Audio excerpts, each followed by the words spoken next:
On dit cela. Regarde Sion. Tu verras que Jérusalem est une ville tranquille. Je peux vous donner un exemple. Tu es là. Tu as ton fils qui est malade. Alléluia. Tu as ton fils qui est malade. On te dit non, voilà. Ton fils est malade, tu l'amènes à l'hôpital. Quand l'infirmier prend la seringue, il met un peu de médicaments pour pouvoir administrer à ton fils, voyant cela, commence à pleurer. Hey, papa! Il peut se dire, papa c'est un papa méchant. Alléluia. Comment est-ce qu'il peut accepter qu'on puisse me piquer cette piqûre? Mais toi, les papas, tu es en train de voir autre chose. Alléluia. Tu ne vois pas les pleurs de ton enfant, mais toi, dans ta tête, tu vois quoi? Ah, vous parlez avec hésitation comme ça. Tu vois quoi? La guérison. Alléluia. Amen. Tu vois la guérison. C'est-à-dire, donc tu regardes. Déjà, toi, tu vois la guérison. La guérison n'est pas là, mais toi, tu vois la guérison, tu sais. Quand l'enfant pleure, il va peut-être se dire que non, papa m'a abandonné. Alors que papa n'a pas abandonné, papa voit déjà autre chose. Alléluia. Et il voit la guérison. On dit, quand tu regardes Sion, tu verras que Jérusalem, c'est une ville tranquille. Cette ville-là qui est ravagée. Peut-être que je ne connais pas ton problème. Peut-être que je ne connais pas ta situation. Qu'est-ce qui nous arrive? Nous allons nous poser des questions. Qu'est-ce qui nous arrive que nous ne puissions pas regarder vers Sion bien-aimé? C'est ça la question qu'on va se poser. Aujourd'hui, nous avons des difficultés. Aujourd'hui, nous avons des problèmes. À gauche, à droite. La définition du problème est relative. Si, par exemple, mon problème, c'est le problème des papiers, l'autre te dira, le problème des papiers, ça ne constitue pas mon problème. Là, ça n'a pas papier, le problème est un caillou. Alléluia. Si on a vu qu'un caillou, problème est un donc papier, je m'en fous.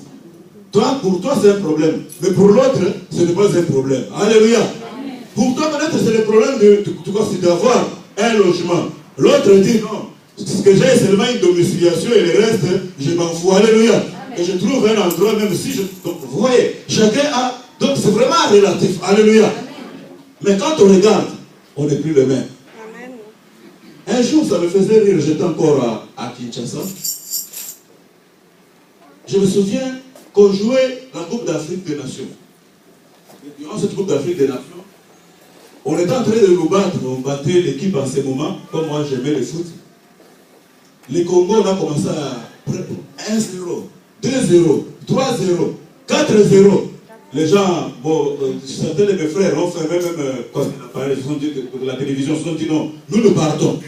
Moi je me suis dit non, que je reste d'abord. On va essayer de voir ce qui va se passer. Alléluia. On se disait qu'on était toujours rassurant, on ne savait pas ce qui pouvait se passer. Mais quand nous sommes restés à un certain moment bien aimés dans le Seigneur, nous avons vu un attaquant qui prend la balle, il reste 10 minutes. Pas un but. Oh, 4-1 avant. Nous sauvons l'honneur. Nous sommes en train de regarder. Oh, 4-2. Nous regardons. Oh, on vient de marquer. On va là au centre. Dès qu'au centre, l'adversaire perd le ballon, on va encore au marque. Alléluia. 4-3. Pendant que cela s'est passé, qu'on nous avait, qu'on nous battait par déjà 4-1, du côté du père, du gardien de but, on est allé piller, on est allé saccager là-bas. Alléluia. Ton fils, en tout cas, nous a humiliés. Tout cela, on est allé piller là-bas. Les papas étaient en train de préparer quelque chose là. On est allé piller là-bas. Alors, vous connaissez, on ne supportait pas cette humiliation. Mais ce qui s'est passé, c'est que quand on est en train de regarder, arrivé 4-3, 4-4, on dit non, sur les pénalités, tout le monde. J'ai vu seulement mon frère revenir, ouvrir aussi l'écran. Non, nous allons maintenant regarder, ça devient intéressant. Alléluia. Mais maintenant, quand on est passé au tir au but, et que c'est nous qui remportons, alléluia. Mais il fallait voir, ceux qui avaient pillé de l'autre côté sont revenus avec quoi, c'est toute une marmite pleine déjà de farine, de ceci, de tout ce qu'ils avaient ravagé. Ils se sont dit, ah, nous avons commis une erreur, alléluia. Et chez les gardiens, c'était devenu la fête, alléluia. Or, ce match, si ce match était en différé, quand on l'a vu en différé, on se disait, nous sommes à la calme, alléluia. Si nous avions vu loin, nous nous serions dit quoi? Qu'on reste calme. Même si les gens marquent, il n'y a aucun problème. Alléluia. C'est-à-dire, quelqu'un qui est à Sion, lui voit la victoire. Même à Jérusalem, quand Jérusalem est ravagée, quand ça ne va pas, quand les choses ne marchent pas comme nous l'entendons, mais nous regardons vers Sion. Puisque Puisque vers Sion, il y a la pierre angulaire qu'ont rejeté ceux qui bâtissaient. Et qui est devenu la principale de l'angle, c'est Jésus de Nazareth. Oui, bien aimé, je sais que tu as un problème. Oui, je sais que tu as un souci. Je sais que tu as une préoccupation. Mais regarde vers Sion. Regarde vers Sion. Tu verras, tu auras la solution. Alléluia. Tu dois regarder vers Sion. Parce que moi, je ne crains rien. Je me suis toujours dit que Jésus-Christ est vivant. Quand ils ont regardé vers Sion, on dit cela dans les textes. On dit que les habitants de Sion, là à Sion, les navires de guerre n'entreront pas. Qui peut nous faire la guerre? Ce n'est que le diable. Alléluia. Là, les armes de l'ennemi ne peuvent pas y entrer. Des navires qui troublent l'eau ne peuvent pas entrer à Sion. Alléluia. Puisque le Seigneur nous conduit près des eaux paisibles. Les eaux paisibles, ce sont les eaux tranquilles. Ce sont les eaux calmes. Ce sont les eaux qui ne bougent pas. Les navires de l'ennemi troublent l'eau. Alléluia. David disait que l'Éternel est mon berger, je ne manquerai de rien. Il me conduit près des eaux paisibles. Il me conduit vers de verts pâturages. Alléluia. Là, Sion, les navires de guerre n'entrent pas. Mais le Seigneur est pour nous trois choses. Il est notre législateur, il est notre juge, il est notre roi. Alléluia.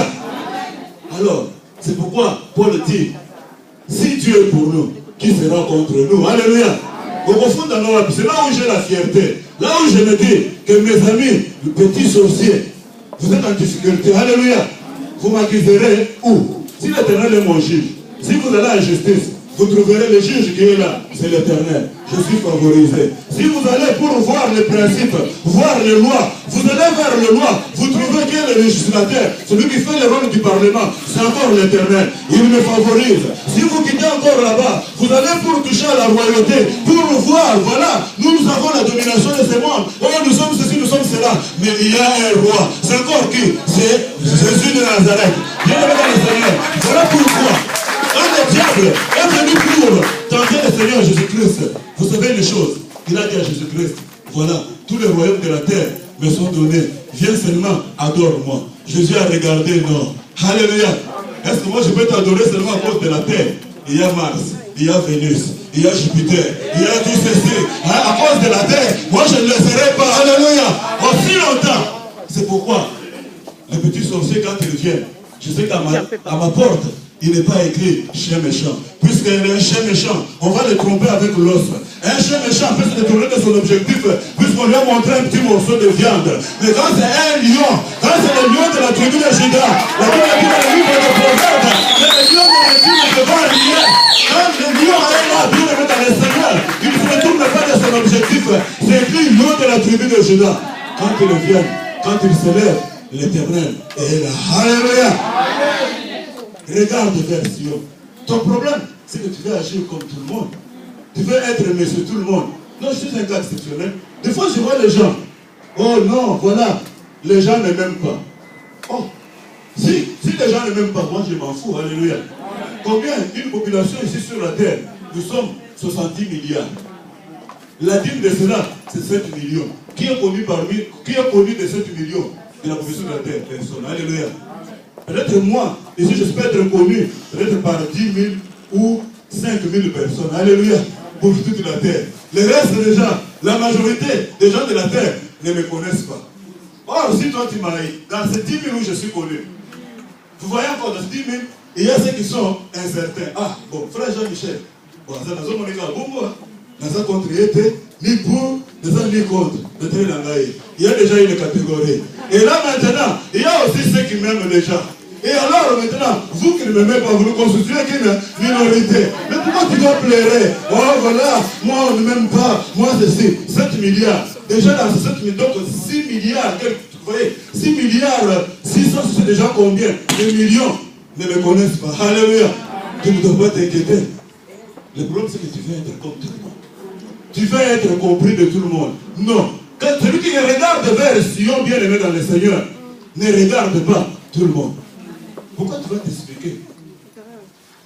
Si les gens qui ont transporté les paralytiques, quand tu l'as emmené, s'ils disaient à tout le monde, la foule, hey, poussez un peu là, on veut passer avec quelqu'un. Hein, poussez, vous ne voyez pas qu'il est paralytique.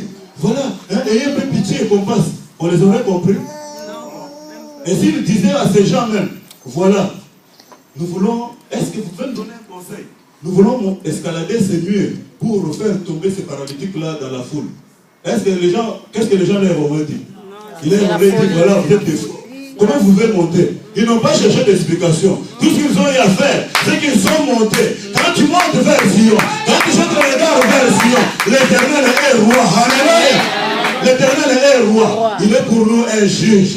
Il est pour nous le roi. Et il est pour nous le législateur. Voilà pourquoi on n'a pas à s'inquiéter.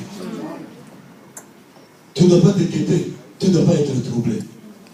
Et on dit aussi à Sion que même les paralytiques, même les boiteux, ils partent au butin. Les habitants seront malades. Même ça trébuche encore. Tu es en train de trébucher. Puisque le chemin, la Bible dit que nous courons vers le but. Nous sommes en train de courir vers le Christ. On peut broncher, on peut faire, pouvoir broncher. Mais le problème, l'objectif est Christ. Alléluia. Tu ne dois pas regarder, mais tu dois croire. Parce que nous avons cru à une personne qui est Jésus-Christ de Nazareth. À la montagne de Sion, il a été placé quelque chose. Donc il a été placé Jésus-Christ qui est là comme la pierre angulaire. Aujourd'hui, quel est ton problème? Pourquoi es-tu découragé? On voit les enfants de Dieu qui se disent, pour nous c'est fini. Pour nous, ça ne va pas. Est-ce que je prie ou je ne prie pas? Le grand problème, c'est qu'il faut être un oiseau de haute altitude. Alléluia. De haute classe. Donc vous comprenez ce que vous m'avez compris. Vous verrez que l'aigle se pose toujours en hauteur. En hauteur, c'est de chercher Dieu dans sa profondeur. Quand vous cherchez Dieu, quand bien même vous avez un problème, bien aimé dans le Seigneur, quand même vous êtes en train de le chercher en vous efforçant, Dieu vient vers vous. Je vais vous donner un exemple dans la Bible. Pierre avait une barque. Il avait sa barque. Il a pêché. Il a pêché toute la nuit. Il n'a rien pris. Alléluia. En n'ayant rien pris, la Bible déclare que le matin, il est descendu pour laver le filet. Et sur cette place-là, il est resté des barques. Toi qui as échoué, écoute-moi ce matin. Toi qui as des problèmes, toi qui es au bout, écoute-moi ce matin. On a laissé des barques. Les pécheurs sont allés laver leur filet. Mais ce qui se passe sur ces deux barques, c'est que quand Jésus arrive, il voit des barques. Et le choix de Jésus-Christ se porte sur la barque de celui qui a échoué. Jésus n'a pas regardé une autre barque. Il n'a regardé que la barque de Pierre qui avait échoué, qui avait travaillé toute la nuit sans rien prendre. Pourquoi le choix sur cette barque? Jésus a besoin que tu viennes vers lui. Jésus a besoin que tu le cherches dans la profondeur. Voilà pourquoi quand nous programmons des journées de prière, nous programmons des retraites, viens chercher Jésus-Christ dans la profondeur. Amen. Les fêtes ne vont rien t'apporter. Le plaisir de ce monde ne va rien te rapporter. Mais quand on jette vers lui le regard, là, bien dit, on est rayonnant des gens. Les habitants de Sion ont un autre verbe. Ils ne parlent pas comme les autres. On peut avoir un même point de départ, mais on n'aura même pas un même point d'arrivée. Alléluia. On peut avoir le même problème, mais on n'aura pas le même verdict. On peut avoir les mêmes soucis, mais on n'aura pas la même résolution. Alléluia. Puisqu'il y a une promesse. Alléluia. Oh non, moi il y a des problèmes qui se lèvent. Oh non, moi il y a des problèmes qui sont en train de s'ajouter un à un. Bien aimé dans le Seigneur. Vous savez une chose. Pour terminer, je crois que je suis à la fin. Je m'en vais trop vite. Quand les choses se compliquent, sachez une chose, que la délivrance est prête. Joseph a eu des problèmes, bien aimé dans le Seigneur. Il a donné le premier songe. Le premier songe, leurs frères, les frères de Joseph ont haï Joseph. Alors, quand il a eu le deuxième songe encore, il est venu donner, la Bible dit, ils l'ont encore haï davantage. C'est-à-dire, doubler Koyinako. Amen. On t'haïssait, mais tu viens encore ajouter la haine. On a doublé encore. Alléluia.